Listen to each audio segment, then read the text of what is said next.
अस्सलाम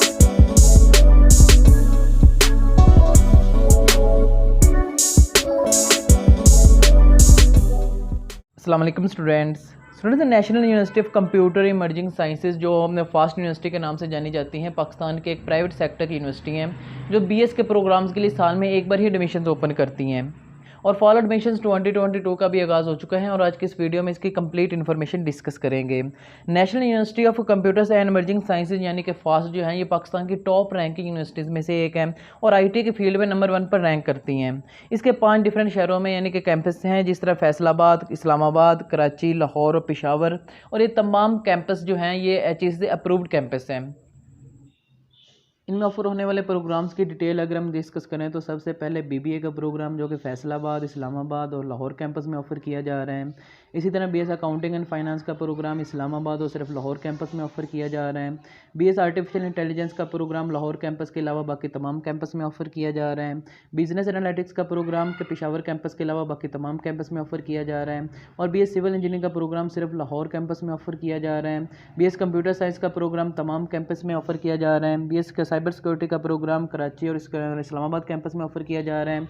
इसी तरह डाटा साइंस का प्रोग्राम इस्लामाबाद और लाहौर कैंपस में ऑफ़र किया जा रहा है। इसके अलावा बाकी तमाम यानी कि BS electrical engineering, internet of things, robotics और सॉफ्टवेयर इंजीनियरिंग का प्रोग्राम तमाम कैंपसेस में ऑफ़र किया जा रहा है। इसके अलावा मास्टर डिग्री प्रोग्राम्स की सारी डिटेल और PhD प्रोग्राम्स की भी सारी डिटेल आप अपनी स्क्रीन पर देख सकते हैं। इसके अलावा अगर हम इसका एडमिशन शेड्यूल डिस्कस करें तो फॉर BBA और BS प्रोग्राम्स में अप्लाई करने की लास्ट डेट 1 जुलाई है, जिसके बाद 13 से 22 जुलाई के दरमियान टेस्ट कंडक्ट किए जाएंगे और इसके बाद जो स्टूडेंट ये टेस्ट क्वालिफाइड कर जाएंगे तो उनकी फाइनल मेरिट लिस्ट 25 जुलाई को यानी कि अपलोड कर दी जाएगी। इसके बाद 1 से 12 अगस्त के दौरान एडमिशन फॉर्मेलिटीज़ पूरी करने के बाद 15 अगस्त से क्लासेस का बाकायदा आगाज़ कर दिया जाएगा। इसके अलावा फास्ट यूनिवर्सिटी में एडमिशन के लिए इनका अपना यूनिट टेस्ट रिक्वायर्ड होता है, लेकिन अगर कोई कैंडिडेट NTS नेट के बेसिस पर एडमिशन लेना चाहता है तो वो उस बेसिस पर भी अप्लाई कर सकता है। अगर हम इनका अपना यूनिट टेस्ट का पेपर पैटर्न डिस्कस करें तो BBA और BS प्रोग्राम्स के लिए इंग्लिश का 10% पोर्शन आता है, ऐसे राइटिंग के लिए 15% होता है, एनालिटिकल स्किल्स एंड IQ के लिए 25% और बेसिक मैथ का 50% होता है। इसके अलावा अगर BS CS और इंजीनियरिंग के प्रोग्राम्स के लिए की बात करें तो इंग्लिश का 10% होता है और इसमें ऐसे राइटिंग का कोई भी हिस्सा इंक्लूड नहीं होता। इसके अलावा एनालिटिकल स्किल्स एंड IQ का 20%, बेसिक मैथ का 20% और एडवांस मैथ्स का 50% पोर्शन आता है।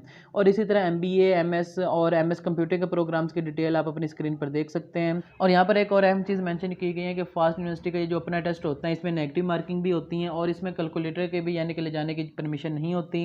इसके अलावा ऐसे स्टूडेंट जो इनका कोई सैम्पल टेस्ट पेपर डाउनलोड करना चाहता है तो वो इनके ऑफिशियल वेबसाइट के इस पेज से, जिसका लिंक आपको वीडियो के डिस्क्रिप्शन में मिल जाएगा, से डाउनलोड कर सकते हैं। इसमें अगर आप BS और BBA के प्रोग्राम में का सैम्पल पेपर डाउनलोड करना चाहते हैं तो यहाँ पर क्लिक करें। इसके अलावा BS CS और AA के प्रोग्राम के लिए अगर आप सैम्पल पेपर डाउनलोड करना चाहते हैं तो यहाँ पर क्लिक करें।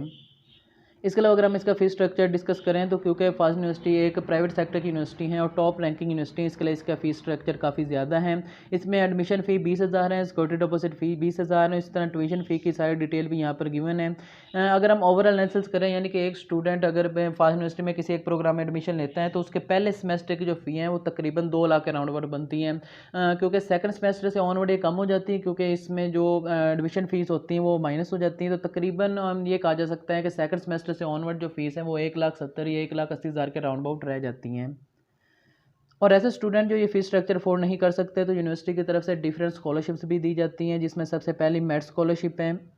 ये ऐसे स्टूडेंट को दी जाती हैं जो कि अपने बोर्ड में और अपने ग्रुप में यानी कि अगर कोई स्टूडेंट FSC प्री इंजीनियरिंग या FSC प्री मेडिकल में बोर्ड में पोजीशन लेता है तो ये उन स्टूडेंट्स को दी जाती हैं। इसके अलावा ऐसे स्टूडेंट जो फास्ट यूनिवर्सिटी के फाइनल मेरिट लिस्ट में टॉप 3 नंबर्स पर होते हैं तो ये स्कॉलरशिप उन्हें भी दी जाती हैं और ये स्कॉलरशिप 4 साल तक दी जाती है अगर कोई स्टूडेंट अपना CGPA जो वो 3 मेंटेन रख लेता है। इसके अलावा मेरिट स्कॉलरशिप के अलावा दूसरी स्कॉलरशिप भी दी जाती हैं, जिसमें शामिल हैं HSC scholarship, Punjab education endowment fund, Sindh, Balochistan और इसके अलावा बहुत सी दूसरी स्कॉलरशिप्स और बैंक लोन्स और स्टूडेंट लोन भी दिए जाते हैं।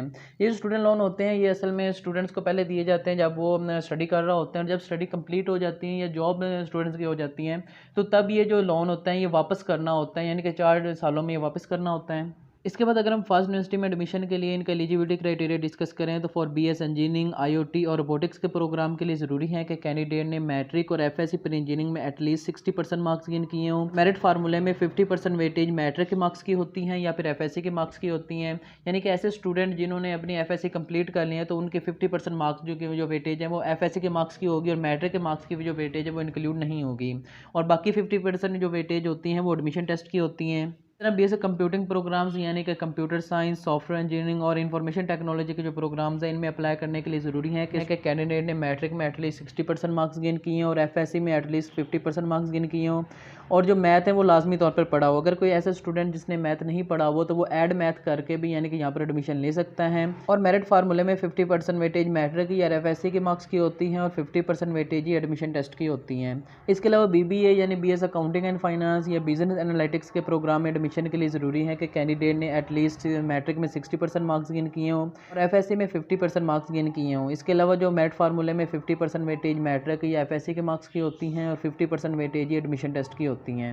इसके अलावा अगर हम फर्स्ट यूनिवर्सिटी में अप्लाई करने का मेथड डिस्कस करें तो अप्लाई ऑनलाइन ही करना होता है, जिसका लिंक आपको वीडियो के डिस्क्रिप्शन में मिल जाएगा, जिसके बाद आपके सामने ये पेज ओपन हो जाएगा। इसमें अगर आप अंडर ग्रेजुएट प्रोग्राम में अप्लाई करना चाहते हैं यानी कि बीएस प्रोग्राम्स में अप्लाई करना चाहते हैं तो यहाँ पर क्लिक करें। इसके बाद आपके सामने कुछ इस तरह का पोर्टल ओपन हो जाएगा, क्योंकि आप यानी कि एज अ न्यू स्टूडेंट यानी कि इसमें अप्लाई करना चाहते हैं तो क्रिएट न्यू अकाउंट पे आपने क्लिक करना है। जिसके बाद आपके सामने ये पोर्टल ओपन हो जाएगा। इसमें सबसे पहले आपने अपनी नेशनलिटी पाकिस्तानी सेलेक्ट करनी है, अपना CNIC लिखना है।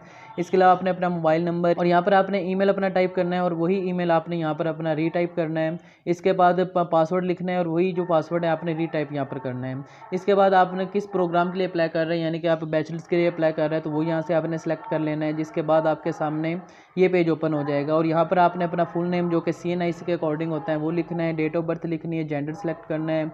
यहाँ पर आपने अपना मोबाइल नंबर और यानी कि फ़ादर नेम लिखना है। इसके अलावा फादर का ऑक्यूपेशन लिखना है और आपने नेशनलिटी क्योंकि पाकिस्तानी आप पहले ही सिलेक्ट कर चुके हैं तो वो भी यहाँ पर आ जाएगी। इसके अलावा अगर आप डुअल नेशनलिटी हैं या नहीं वो यहाँ पर आपने अपने लिख देना। मेलिंग एड्रेस आपने अपना कंप्लीट लिखना, एड्रेस लिखना होता है। और इसके अलावा अगर आपका परमानेंट एड्रेस वही है तो वही आपने नीचे भी कॉपी कर देना होता है। इसके अलावा आपने अपनी पिक्चर डाउनलोड करनी होती है और पिक्चर जो है वो 1 MB से लेस होनी चाहिए। इसी तरह आपने अपने CNIC की जो पिक होती हैं वो भी अपलोड कर देनी होती हैं। ये सारी इन्फॉर्मेशन पुट करने के बाद आपने सेव एंड कंटिन्यू पे क्लिक कर देना होता है। इसके बाद ये पोर्टल ओपन हो जाएगा जहाँ पर आपने अपनी एजुकेशन बैकग्राउंड बताना होता है। तो सबसे पहले वो मैट्रिक का पूछ रहे हैं तो सबसे पहले आप सिलेक्ट करेंगे आप मैंने मैट्रिक की थी या फिर O लेवल किया था तो सबसे पहले यहाँ पर मैट्रिक सेलेक्ट करेंगे। आपने अपने बोर्ड का नाम लिखना है और ये तमाम यानी कि पासिंग ईयर्स और roll number, obtain marks, total marks सारी इनपुट करने के बाद आपने अपना रिजल्ट कार्ड जो है वो भी अपलोड कर देना है।